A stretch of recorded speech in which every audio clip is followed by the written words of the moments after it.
ishte më e mira e kohërave dhe ishte më e keqja e kohërave. Këto fjalë të shkruara më shumë se 100 vjet më parë nga shkrimtari anglez Charles Dickens kanë një vlerë të madhe edhe për botën e tanishme të ndërlikuar. Nga njëra anë, një fazë e re ndryshimesh teknologjike dhe industrie të përfaqësuara nga inteligjenca artificiale, sjell mundësi të pakufizuara zhvillimin në botë. Nga ana tjetër, proteksionizmi është për popullor. Luftrat tarifore kanë bërë që globalizimi ekonomik të përballet me kundërryma dhe pasiguria e botës po rritet. Përbalë këtyre, sot në ditën e 50 vjetorit të vendosjes marrëdhënieve diplomatike midis Kinës dhe BE-s, do të flasim mbi paqe, bashkëpunimin dhe zhvillimin. Pa paqe nuk mund të ketë zhvillim.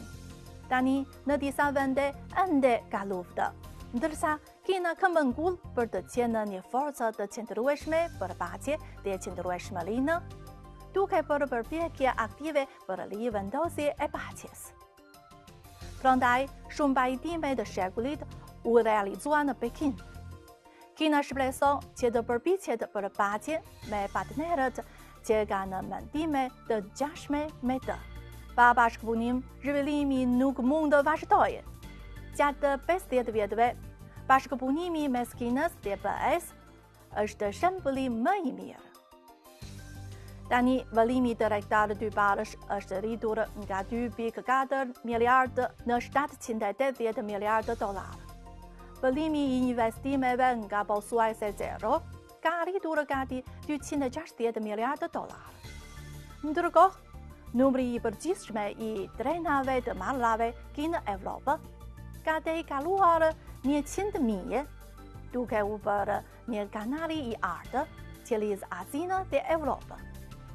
Sot, prodhimi i përgjithshëm ekonomik i Kinës dhe i BE-s përbën më shumë se 1/3 e vëllimit të përgjithshëm botror. Tani, një pjesë e vendeve po mbyllin 2 herët dhe po i japin përparësi vetes, duke përdorur shkopje e tarifave.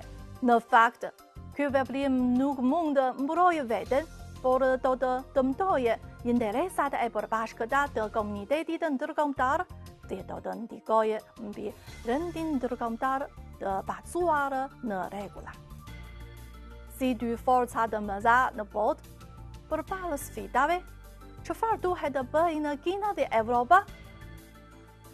Përgjigjja e Kinës është: nëse e respektojmë njëri tjetrin dhe e trajtojmë si të barabartë, duke zhvilluar dialog të sinqert, mund të nxisim bashkëpunimin dhe të arrijmë sukses.